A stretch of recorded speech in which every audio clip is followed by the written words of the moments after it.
right. Welcome everyone. Welcome. So, let's get right into it. So the markets today have done something very exceptional. All right. So today, the JOLTS report, the jobs market data or the job openings data, has truly revealed that something is happening. Okay, and the reason why I'm saying it like that is that, well, if you guys have joined or watched my Saturday live stream on Instagram, it's a very random live stream. Okay, if you guys didn't get it, my apologies. But you know, again, when I do my Instagram lives, it's very random, very impromptu. So I don't really have a set time for it like these ones. But you know, if you guys didn't watch it yet, go ahead and take a look at it. But what I said in that live stream was that, you know, we have one more JOLTS report left before the September FOMC meeting. And I said that it's going to be very, very important, you know, for this meeting, right? For the Federal Reserve to be looking at this jobs data that they're getting for the rest of this week. Because again, we have more, you know, labor market and jobs data coming in as well, not just the job openings today. And so basically today, we got softer numbers than expected. That's exactly what we want, right? That's what the Federal Reserve wants. And so if the labor market is now going in the way that the Federal Reserve wants it to, since inflation has been going in the way that they want it to go to their, you know, supposed quote unquote 2% target, everyone is basically, including the market, where the market is telling us that you know, things are looking very, very up. Why? Because it seems like the fact that the federal funds futures market is pricing in one more interest rate hike could be very, very true for the rest of this year, right? If we continue to see this trend of softer than expected numbers in the JOLTS report and inflation continues to go lower towards that 2% target, then we are for sure will have only one interest rate hike left. And then for the rest of that, or for the rest of the year, we'll probably have a pausing period into next year. So that's exactly what I said on Saturday in my impromptu Instagram live stream. All right, hey, what's up? Oh, thank you guys for the hearts there. Awesome. So again, that's just a quick summary on what I said about the markets. And again, if you guys didn't watch the impromptu random live stream that I did on Instagram, just go on my Instagram page and it's gonna be the first video that you see on my page. All right, so that's kind of a quick summary there. And so right now, today, bonds have absolutely, you know, blasted up higher today, including, okay, TNX blasting downward. This is what we want to see. We want bond yields to go down. And if you guys remember, on my Saturday live stream, I said, you know, it just feels too easy. It feels too easy for the markets, or excuse me, not the markets, the bond yields to just continue to go up. It feels way too easy for us to say, hey, bond yields should just continue to go, should just continue to go up and up and up and up, right? And you know, I think I had a good reason to say that, right? A lot of good reasons to say that, because again, you know, after bond yields have gone up since what, like mid 2020, right? It just seemed, again, a bit too easy, a bit too, I guess, simple to say that bond yields will continue to go up higher and, you know, bond prices will continue to crater down. And so for the fact that we've seen, you know, bonds, especially TLT here, the 20+ year Treasury bond ETF, hitting a pretty crucial pivot point, you know, it made sense to me that bonds should just continue to go up higher and bond yields should continue to go down. All right, so hopefully that makes sense. Now, let's take a look at Tesla. So Tesla, as you guys see here, was in the newsletter. Okay, the CFO String and Watch newsletter that I exclusively give out to my members, my private members, and my students. And excuse me, guys. Excuse me. I have a lot of stuff stuck in my throat.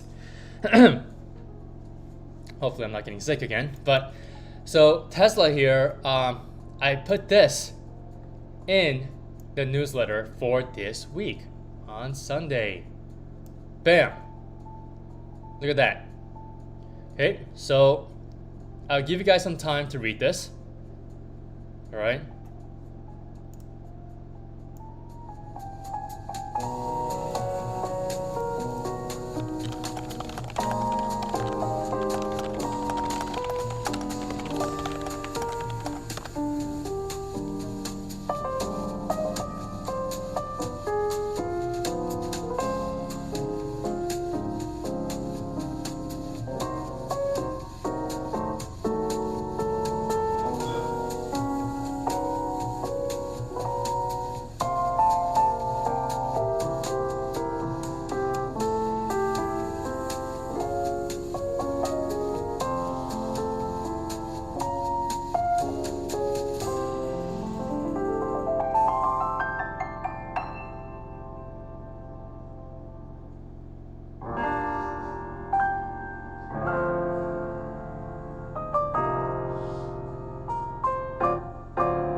All right, so hopefully you guys read that. So basically, this was a very, very good trade idea. This is basically the trade idea of the week now, due to how Tesla performed today. So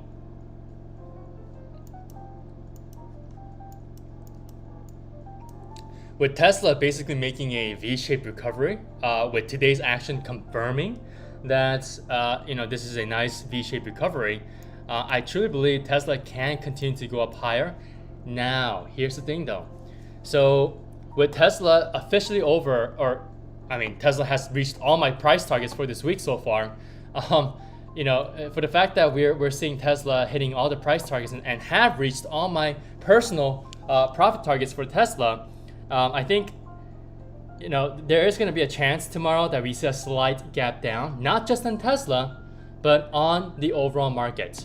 All right. So if you take a look at SPY futures right now, okay, we have ended up with the slight gap up open. That makes sense, right? After such a huge day today, we just went straight up, right? We were just full on bullish mode today. However, okay, it could be a chance that on days like today, where seasonality kind of kicks in as we're nearing the end of August, okay, and for the fact that we're getting into Labor Day weekend, the markets get a little bit bullish.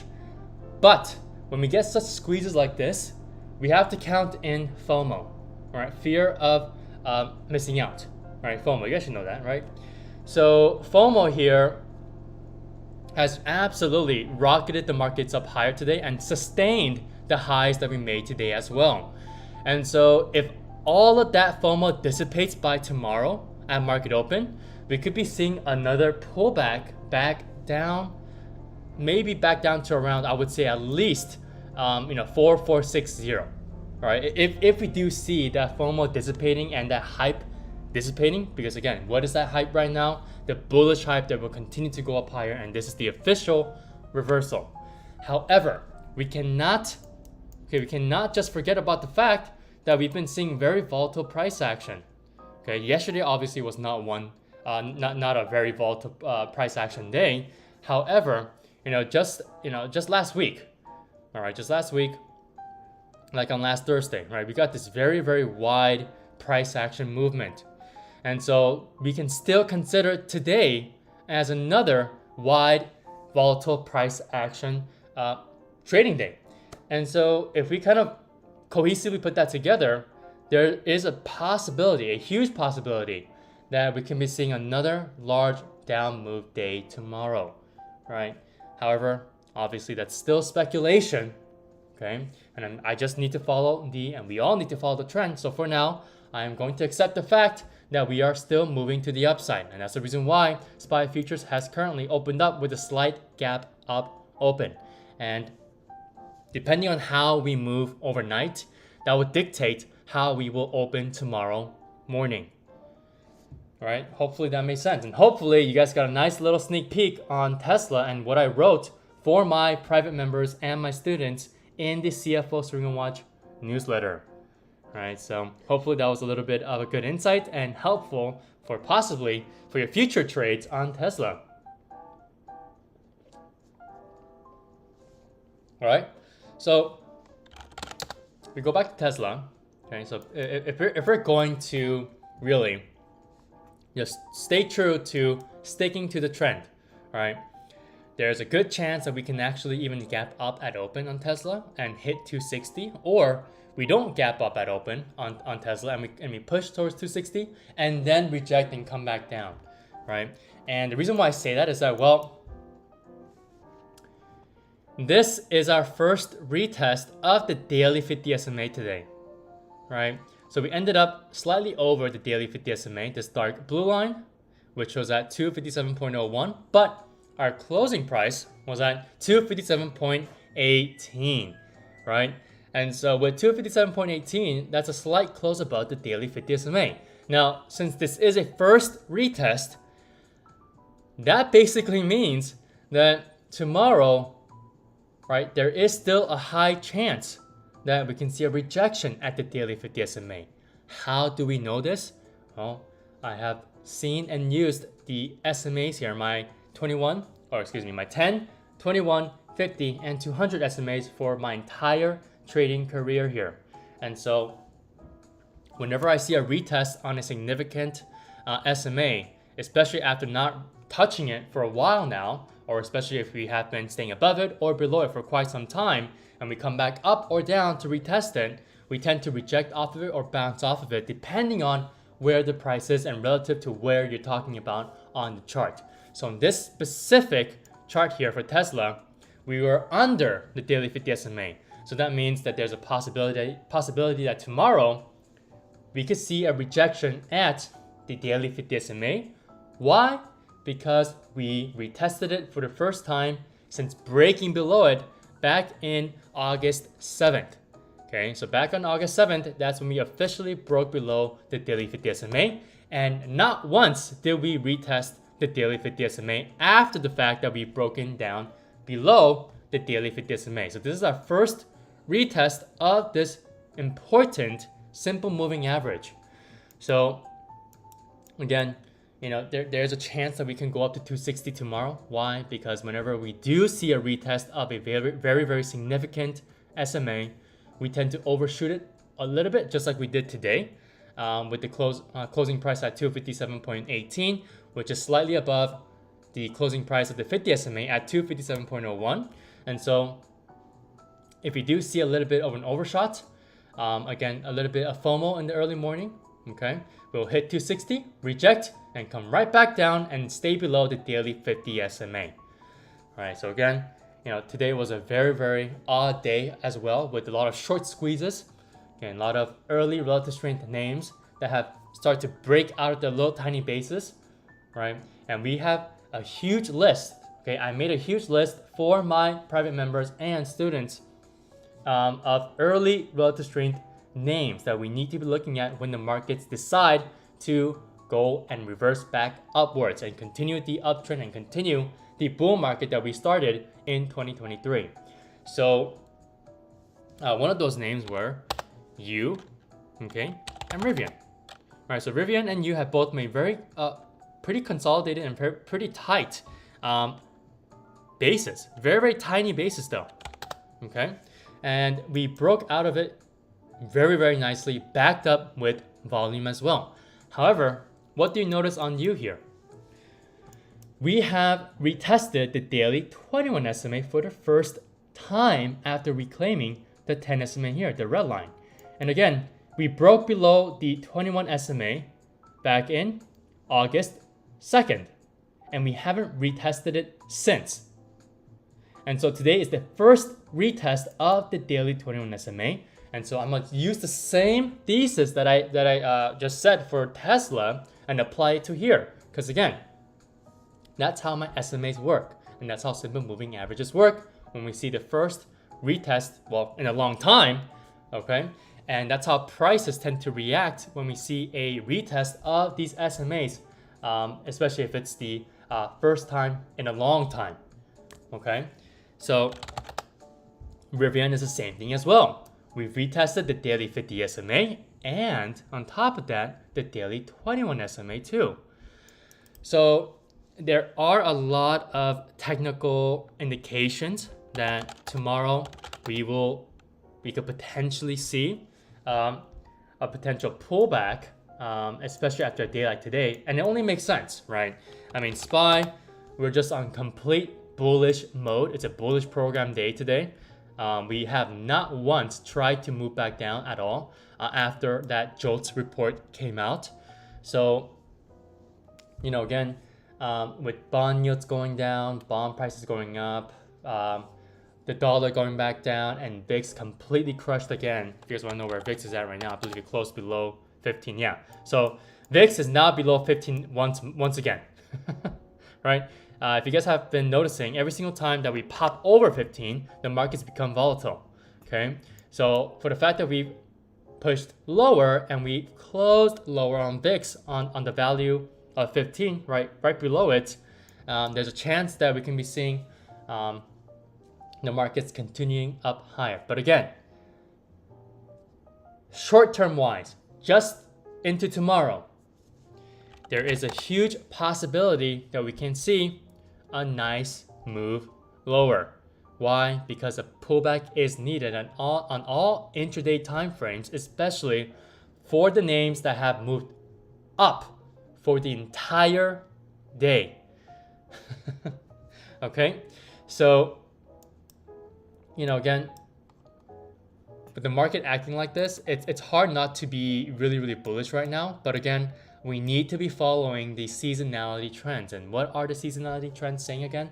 Well, if you guys took a look at my YouTube live stream, my most recent one, not including the one you're watching right now, okay, but the one that was uploaded, I believe, last week, okay, I talked about how September tends to be one of the worst performing months, especially during pre-election year. Okay? So if that's true, and if we still stay true to that seasonality trend, then September will provide us with further move to the downside. Okay, and now obviously that's all speculation because we're relying on historical data and historical trends, price trends with, you know, seasonality trends. But it's good to take note of that because so far the entire market since 2023 started has been following the seasonality trend month by month and quarter by quarter. So quarter three was supposed to be, okay, one of the worst performing quarters as well. And in quarter four, that's when we find the bottom. And that is the number one reason why I have been repeating myself over and over again that the markets will find some type of a bottom between the transition from quarter three to quarter four. And specifically speaking, around early October is where we should be finding an actual bottom for the market to actually reverse back to the upside to continue this bull market. And that is if and only if the market pulls back in the month of September and we end up with a very bad September month. And so if we do see a nice official bottom in early October, I expect the markets to start rallying back up to the upside somewhere between mid to late October.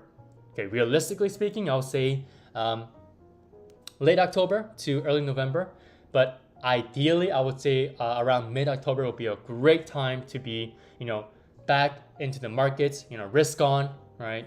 And adding a lot more size onto your trades and positions and etc.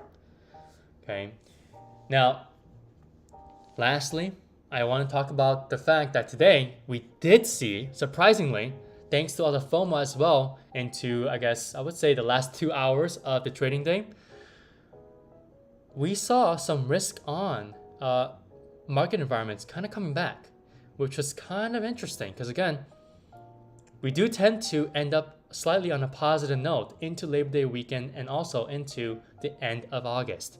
Right, so if we're heading into a more positive territory into the Labor weekend, that means we should be having a pretty positive week and into early next week as well, which is going to be short. So if that is true, then there is a possibility that we can be seeing a lot of shorts starting to position back into the market next week, which is a short week. And that will also play in line with the fact that September tends to be one of the worst performing months. So you guys have to keep an eye out on that. All right? So I give you guys all the information and all the warnings for now. But again, you got to keep those information, all that information in the back of your head. And currently, right now, we need to be following the market trend, the price trend. Okay, we can't fight against the trend right now, especially after a day like today. And so, again, I don't know what's going to happen overnight. But for sure, okay, we need to see a pullback. All right, and we will definitely see a pullback on a lot of names that have absolutely rallied up higher today. All right, and possibly tomorrow if the markets do fall back and start pulling to the downside again, to kind of retrace its footsteps that it made and the strides that it made today to rally up to the upside. There's a possibility that all the lagging names, right, the lagger names, okay, could actually start to see a little bit more of a bullish flow. All right, so that is a little hint on what you guys should be doing tomorrow.